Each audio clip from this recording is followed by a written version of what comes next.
Mallory Whitaker stood on my front porch, pressed a thick stack of violation papers against the railing, and smiled like the verdict had already been written before she even drove over. "You'll lose everything, Grant. The house, the land, all of it." She said it loud enough for the neighbors on both sides to hear, deliberately, the way she did everything, because maximum impact was always the point with her. I didn't argue. I didn't raise my voice or step forward or do anything she was clearly expecting me to do. I just looked down at the HOA seal stamped on the last page of those documents and noticed a detail she had never considered I would find. 3 weeks later, we were sitting in a courtroom on opposite sides of the room. Mallory was still smiling. Then Judge Everett Sloan turned over the last page of the case file, looked across the room directly at her and asked, "Including her job?" If you enjoy high-stakes HOA showdowns where the evidence does all the talking, subscribe to the channel and follow Grant's fight for justice today. I bought the house at Cedar Ridge Estates because it had a workshop out back. Not a garden shed, not a storage unit with a window, a real woodworking shop, separated from the main house by a short gravel path with its own electrical panel, its own poured concrete floor, and a ceiling high enough to run a table saw without worrying about clearance. I restore antique furniture and build custom cabinetry for a living.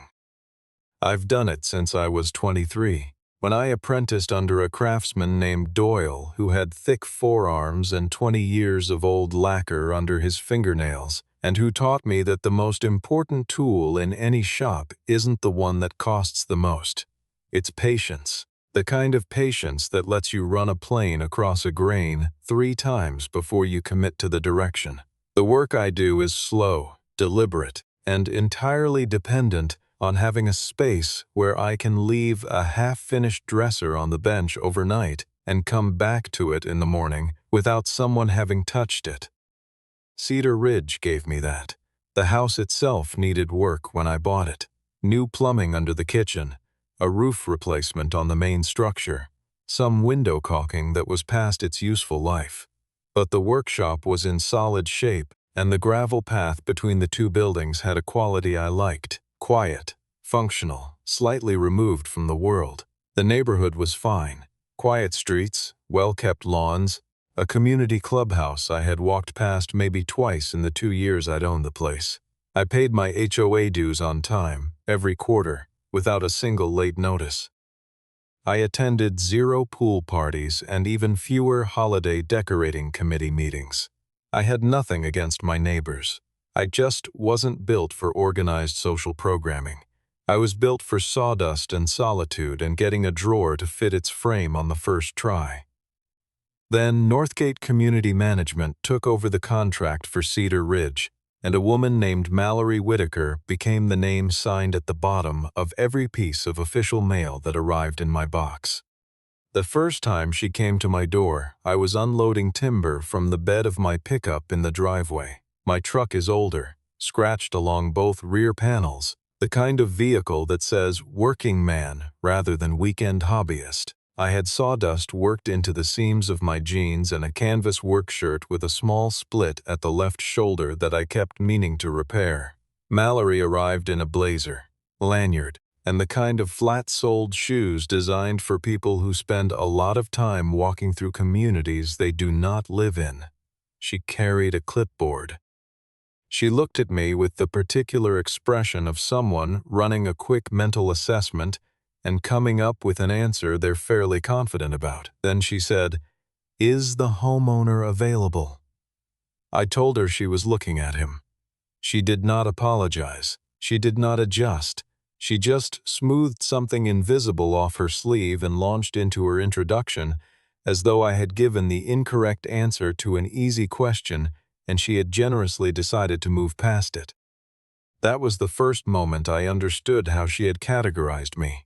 And I recognized even then that nothing I said or demonstrated over the coming months would revise that assessment. It would only confirm it. The actual dispute began straightforwardly enough. The workshop had a corrugated metal roof that had been on the structure for at least 20 years. Functional, but rusted badly along two of the panels where the protective coating had worn through to bare metal. I hired a crew to replace it. I picked a dark charcoal standing seam profile, which was cleaner than the original, more weather-resistant, and complemented the trim on the main house. The work was done in a day and a half. About a week later, a violation notice arrived in my mailbox. The roof replacement on the workshop had not been submitted to or approved by the Architectural Review Committee, and I was required to remedy the situation immediately. I read it twice. I read it a third time. Then I sat down at my kitchen table and wrote a response. Please provide the specific provision in the HOA's recorded governing documents that requires Architectural Committee approval for the structure in question, along with the applicable parcel designation. That was the entire letter. I wasn't hostile. I didn't accuse anyone of anything. I asked for the paper that supported the claim being made against me. That seemed like a reasonable starting point.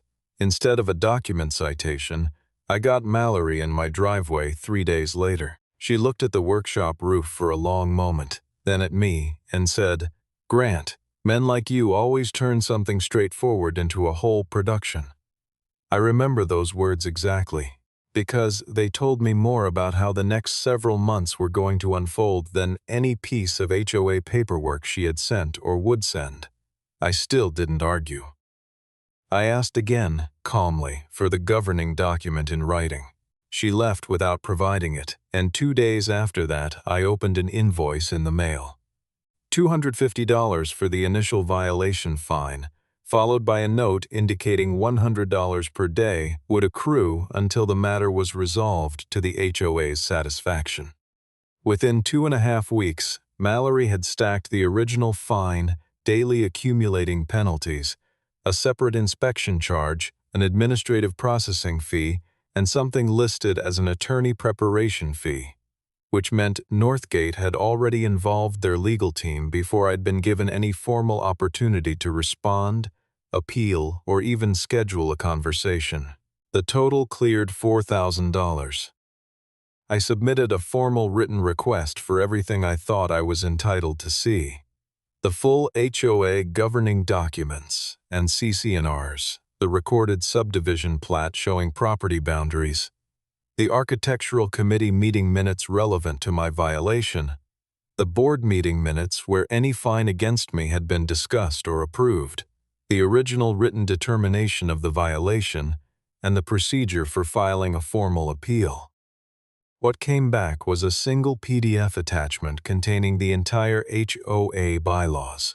Hundreds of pages with no table of contents, no highlighted sections, no specific citation pointing to the rule I had allegedly violated. Mallory did not tell me which page to look at. She did not reference an article number or a section heading. She sent the entire document and apparently assumed I would either find what she wanted me to find, get frustrated trying, or simply decide the effort wasn't worth it. I requested a formal hearing. Her email response was 5 words: "There is nothing to hear." When I encountered her near the mailbox area a few days later, she elaborated. She told me she had been doing property management for 16 years, and that I was not the first homeowner who had convinced himself that reading a few pages of real estate regulation made him capable of outmaneuvering a professional management company. She delivered this observation with a practiced, slightly bored even-handedness. The tone of someone who has had this particular conversation more times than they care to count and already knows how it ends. She was not shouting. She wasn't rude in any way you could document easily. She talked to me the way a person talks when they have decided they are dealing with someone who is below them in understanding, in resources, and in staying power, and they have simply stopped concealing that assessment. Every interaction was calibrated to communicate one thing: you are not equipped for this, and you should stop trying. I asked what the practical consequences would be if I declined to pay the assessed amount. She answered like she was reading from a script she'd recited 100 times. Lien, attorney fees, foreclosure proceedings, if the situation required it. And then, almost as a footnote.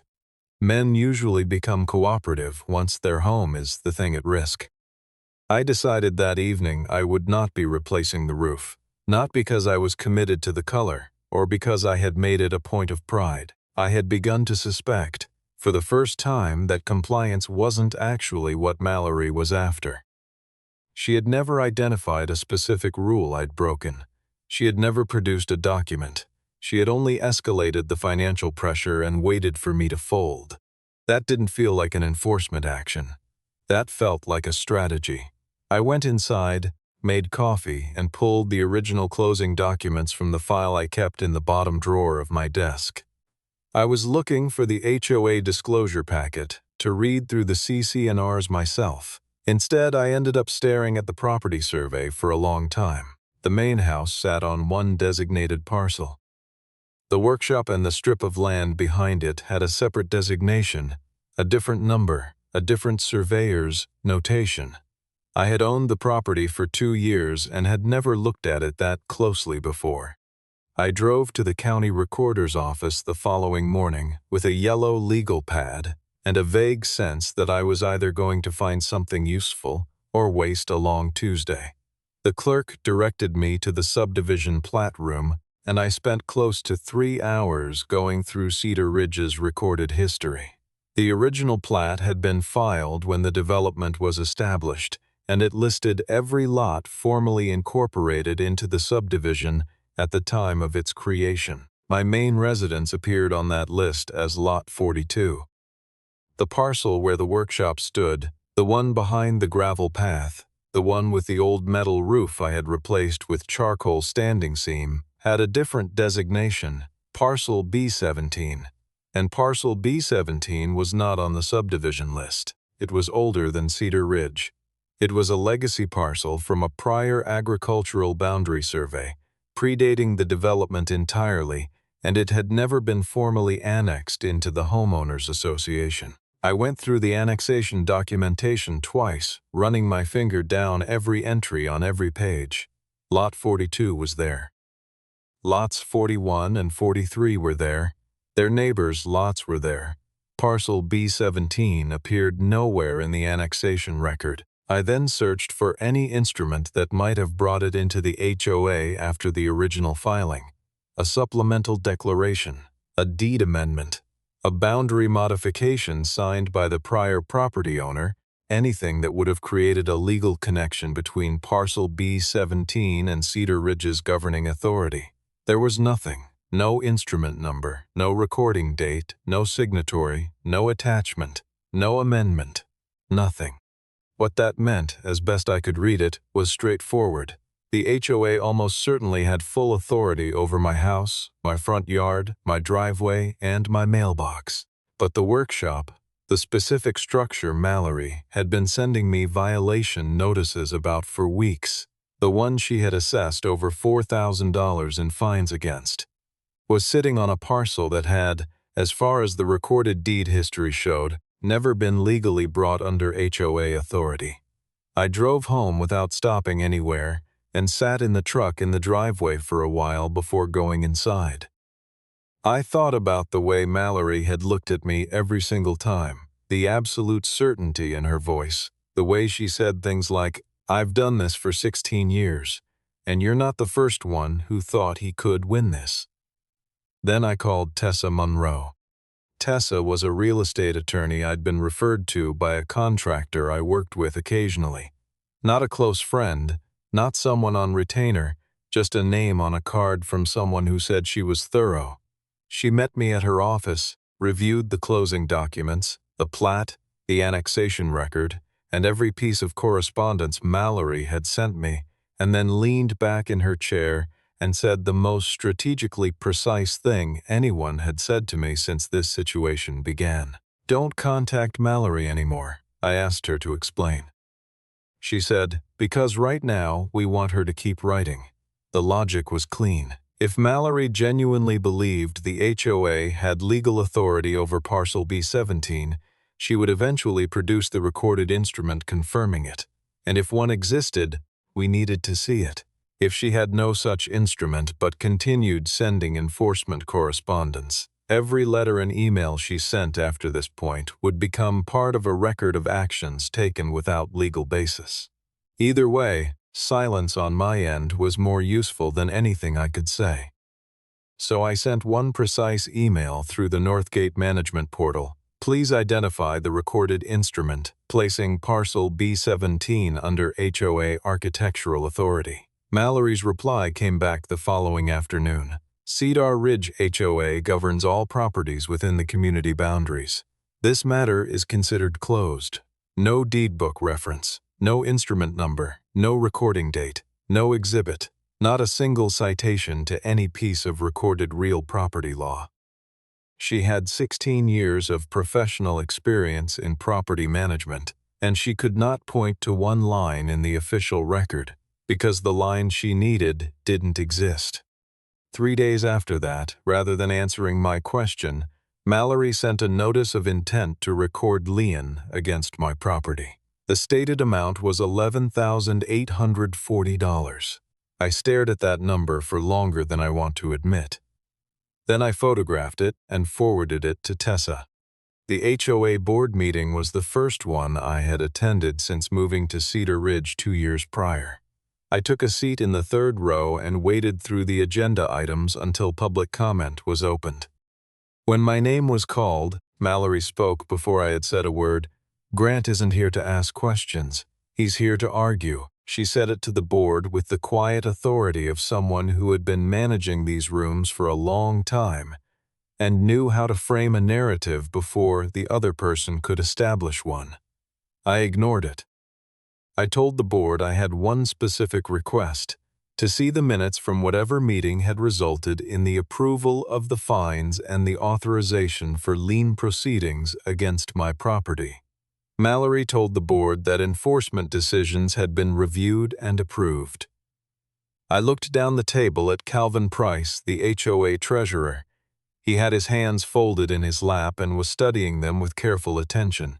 He was not looking at Mallory, not looking at me, not looking at any of the other board members. He was doing the kind of deliberate non-participating that people do when they know something and have decided that knowing it is a problem they would very much like to be somewhere else for. I made a note of that. After the meeting ended, Mallory found me in the hallway before I reached the exit. She suggested I consider listing the house before the attorney fees made the situation more difficult to recover from financially. She said it without heat, without urgency, just flat, matter-of-fact advice from someone who was only thinking of my best interests. I asked her one direct question. Did she genuinely believe the HOA held legal architectural authority over a parcel that had never been annexed into the association? She looked at me without changing her expression and said, "I think you'll run out of money before you can prove otherwise. Not a yes, not a no." Just the acknowledgement that correctness was secondary to attrition, and she expected attrition to work in her favor. The next morning she came to the house one final time. She stacked a new set of documents on the porch railing and said the words that became the title of this entire story. I asked her to specify what she meant by everything. She looked around, at the truck, at the workshop across the gravel, at the front door behind me, and said, "The house, the land, the attorney fees, and possibly my woodworking business if I continued pushing this." Then I looked at the documents she had left. There was something new among them. A set of board meeting minutes dated June 12th, indicating that the Cedar Ridge Board had voted unanimously to authorize the lien against my property. I set the papers down carefully. I remembered June 12th very clearly. I remembered it because Northgate had sent an email to every Cedar Ridge resident that same week informing the community that the June 12th board meeting had been canceled due to a power outage at the clubhouse. That email was sitting in my inbox. I photographed the new minutes, got in my truck, and drove to Tessa's office. She read the date, looked up at me, and said, "This isn't a roofing dispute anymore." Tessa filed a formal discovery demand requiring the HOA and Northgate to produce the original meeting notice for June 12th, the attendance record from that date, the documented board vote, all email approvals or written objections, the complete chain of document revisions for my enforcement file, and the full audit history of any electronic record related to my case. The HOA's attorney moved to object to portions of the request and asked for an extension of time. While that process ran its course through procedural delays and back-and-forth correspondence, Mallory continued generating enforcement mail. The total climbed to just under $18,000. The lien was formally recorded against Lot 42. I could not refinance. I was paying Tessa's retainer out of cash reserves I had been setting aside for a new drum sander and a wide belt machine for the shop. The financial pressure was real, and it was accumulating in exactly the way Mallory had predicted it would. There were nights that month when I sat at the kitchen table, going through the numbers and trying to figure out how long I could sustain the retainer before it started eating into the reserves I'd need to keep the business running through a slow quarter. I thought about what Mallory had said that afternoon in the hallway, that men usually become cooperative once their house is on the table. She wasn't wrong that it was a calculation. She had simply miscalculated what conclusion I would reach when I ran it. Then Calvin Price called Tessa directly. He explained that his name appeared on board approval documentation he had never actually signed, and he had no interest in being subpoenaed into a lawsuit as a witness to decisions he had not made. He confirmed that there had been no board meeting on June 12th. He confirmed that no vote had been cast on my case. He stated that he had not authorized the lien, had not been asked to authorize it, and had not participated in any formal discussion of my enforcement action at any actual meeting. With that confirmation in hand, Tessa examined the June 12th minutes through a document metadata tool. The creation date embedded in the file's properties did not match the date written at the top of the document. The file had been created several days after June 12th, not on the date it purported to record, not even close to it. She issued a litigation hold notice to Northgate, requiring them to preserve all system audit logs and electronic records immediately. A subpoena followed for Warren Beckett, the regional director overseeing Mallory's division. When the scope of what was being demanded became clear to Mallory, the composure in her emails shifted for the first time since this had started. There was a slight unevenness, a hint of something other than polished professional management. She reached out through the HOA portal with a suggestion. If I were willing to install an approved roof color and pay a reduced administrative fee, the association would consider dismissing the outstanding balance. Tessa replied in 4 words, "Please release the lien in full." Mallory said no. It was the last significant decision of her career in property management that she made entirely on her own terms.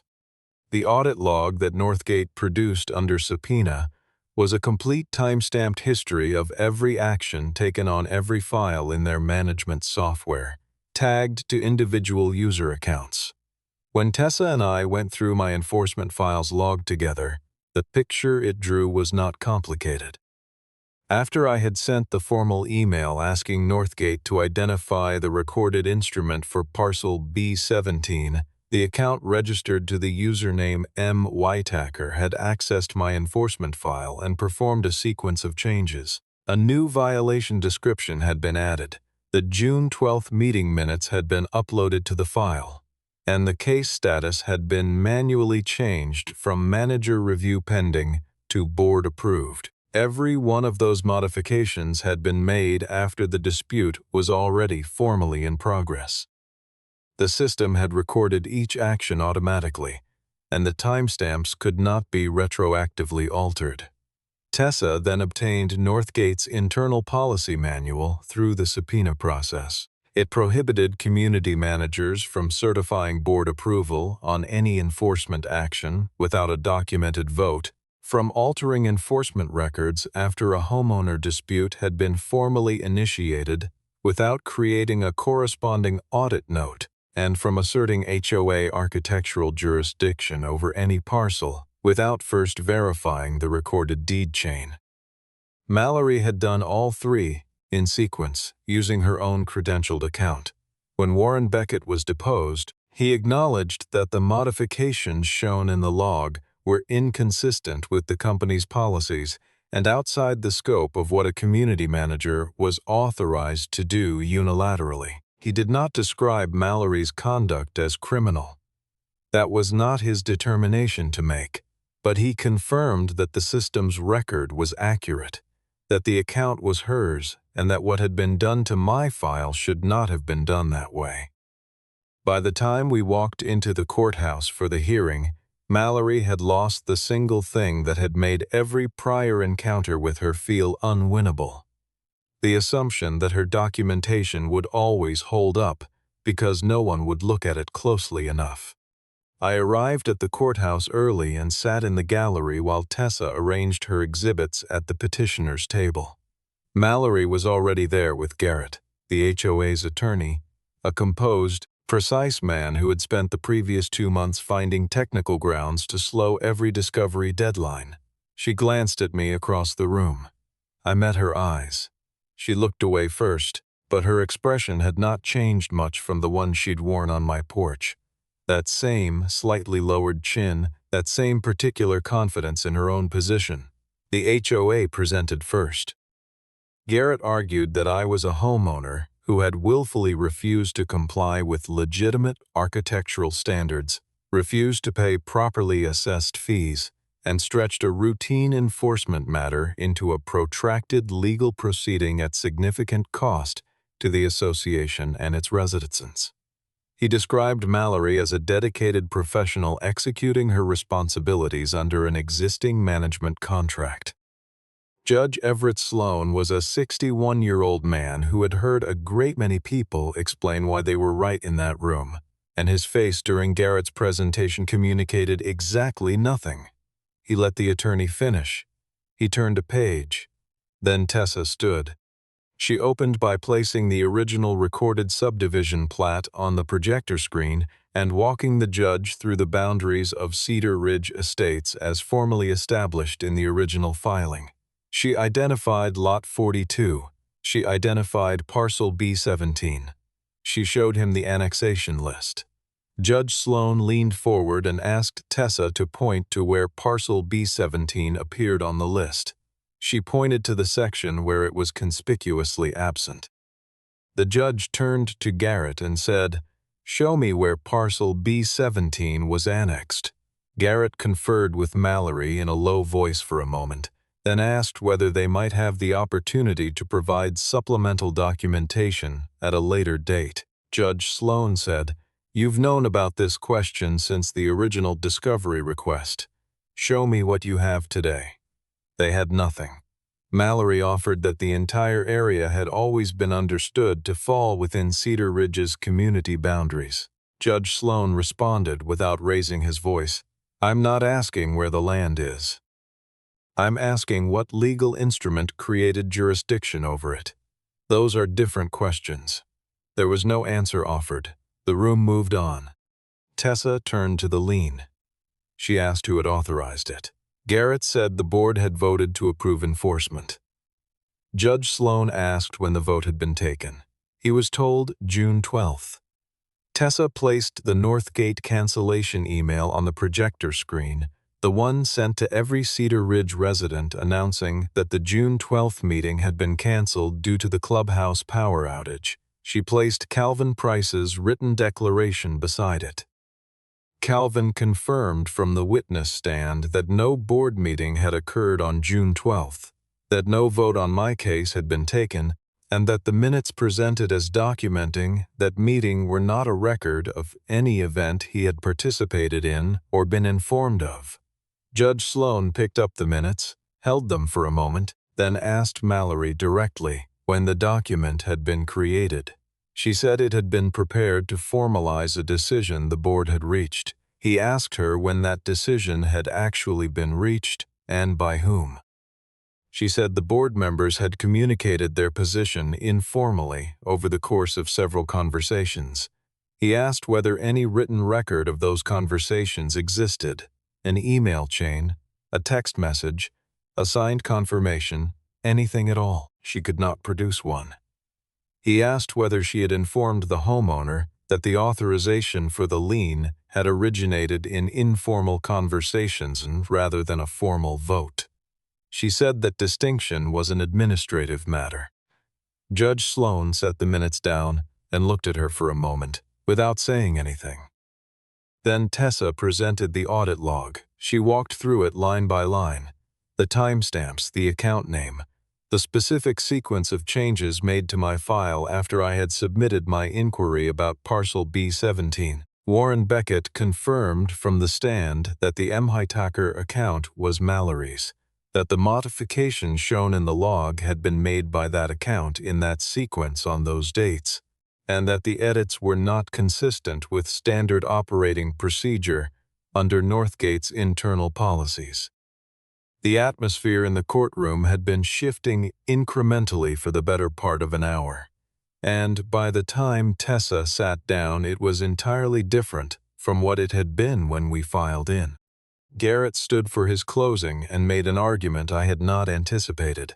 He said the court should proceed carefully before allowing what was fundamentally a procedural dispute to have severe professional consequences for a longtime community manager. He said Mallory had built a 16-year career in this field, and that one administrative error should not become grounds for the destruction of that career. He used the word everything, without appearing to recognize what he was placing on the table. Judge Sloan set down the document he was holding. He looked at the attorney for a moment, then looked at Mallory, then looked back at Garrett. He said, "You're raising the question of professional consequences." The attorney confirmed that was his concern. The judge picked up the email Mallory had sent me, the one from the afternoon she stood on my porch with a stack of papers, and read the relevant sentence aloud. He noted that Miss Whitaker had informed the petitioner he would lose everything: his house, his land, his business. He paused. Then he looked up and said, "Including her job?" The room was quiet. Not the theatrical, dramatic quiet of something in a film, just the ordinary. Still quiet that settles over a space when something important has been said clearly and everyone present is taking a moment to understand exactly how important it is. Mallory's expression did not collapse. It went flat, the way a face does when the effort of maintaining a performance has finally exceeded the point where it seems worth the energy. Judge Sloan issued his preliminary findings. He determined there was substantial evidence that parcel B17 had never been formally annexed into Cedar Ridge HOA's governing territory, and that the association likely had no architectural jurisdiction over the workshop structure. He found the lien was substantially derived from fines related to that unannotated parcel. He found the documentation of board approval to be procedurally deficient in multiple serious respects. He ordered all foreclosure proceedings suspended immediately. He ordered the HOA to show cause in writing why the lien should not be released in full. He ordered the complete preservation of all electronic records and management system files related to my case. He scheduled a follow-up hearing. Before closing the session, he turned to Garrett and said, "I want to know who knew when those minutes were created and when they first knew it." Garrett said he would need to consult with his client. Judge Sloan said, "That's what the follow-up hearing is for." Northgate Community Management's legal team understood the audit log's implications before the follow-up date arrived. They also understood that defending Mallory at the next hearing meant defending the specific sequence of modifications she had made in their own system, through her own credentialed account, in violation of 3 separate provisions of their own written internal policy. The liability exposure from continuing to stand behind those actions was substantially greater than the exposure from treating them as an employee misconduct matter and moving decisively. Mallory's system access was suspended within 48 hours of the first hearing. The HOA board convened an emergency session 3 days later. Calvin Price and 2 other board members drove the agenda. They voted to terminate all enforcement action against my property, effective immediately. At the follow-up hearing, the HOA did not contest the release of the lien. Garrett presented a settlement agreement. The lien would be discharged in full, and the release recorded with the county. All accumulated fines and administrative fees would be vacated entirely. A portion of my documented legal costs would be reimbursed. A written acknowledgement would be issued confirming that parcel B17 fell outside the association's architectural control, and the public record would be corrected to reflect the actual legal boundary of HOA authority. Judge Sloan accepted the agreement and noted for the record that the question of sanctions and the full scope of attorney fee recovery remained open pending further review of how the documentation had been managed. He did not issue an order regarding Mallory's employment. He didn't need to. The findings he had placed on the record were sufficient to accomplish what needed to happen through institutional channels. Northgate concluded their internal investigation by the end of the week. Warren Beckett delivered written notice to the Cedar Ridge Board that Mallory Whitaker had been removed from the account, effective immediately. Several days after that, the employment matter was formally concluded. Termination for falsification of association records and violation of internal document management protocol. 16 years of professional history in property management ended by a series of timestamps she had apparently never considered anyone would examine. I saw her once more after that, outside the courthouse on the day the final paperwork was filed and processed. She was alone. No Northgate lanyard, no clipboard, no folder of violation notices with my name and address printed on the cover. She was standing near the bottom of the courthouse steps, and she watched me come down them, and after a moment she said, "Are you satisfied?" I stopped. I looked at her for a second. I said, "I never wanted your job, Mallory." She didn't respond to that. I started walking again, then turned back one last time and said, "I just wanted you to stay out of my deed." She held my gaze for a moment. Then she turned and walked away in the other direction, and I have not seen her since. The release of lien arrived in the mail from the county recorder's office about 3 weeks after the final filing date. It was a single page, formatted in standard legal language, with a recording stamp in the upper right corner and the words "Release of Lien" printed in capital letters across the top. I set it on my workbench next to a cabinet door I was in the process of finishing at the time. That was the moment everything actually felt concluded. Not the courtroom, not the preliminary ruling, not the settlement agreement. Just that one piece of paper on the sawdust-covered bench, telling me the amount was cleared and the record was clean. There was no celebration. There was nothing I had been saving up to do once the case was over. I made a cup of coffee and went back to the cabinet door. Cedar Ridge hired a new community manager within a month. The board, with Calvin playing a significant role, adopted a revised enforcement policy before the new manager's start date. No fine above a specified threshold without an actual documented board vote. Homeowners entitled to a formal hearing before any lien action could be initiated. Every parcel required to have its deed verified against recorded documents before architectural enforcement begins, and no manager permitted to certify board approval for any action unilaterally. I didn't push for any of those changes specifically. The board got there on their own once the case had made the problems undeniable. That mattered to me.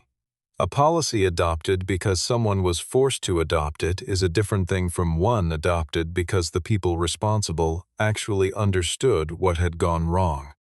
Calvin apologized to me at the next board meeting after everything was resolved. He pulled me aside before the session started and said he had understood something was wrong, well before the June 12th minutes appeared, and had chosen silence because he had watched Mallory handle people who pushed back, and he hadn't wanted to find himself on the receiving end of it. He said he was sorry. He said it simply, and without a lot of elaboration, which I respected. I accepted his apology. Not because I thought he bore no responsibility for what had happened.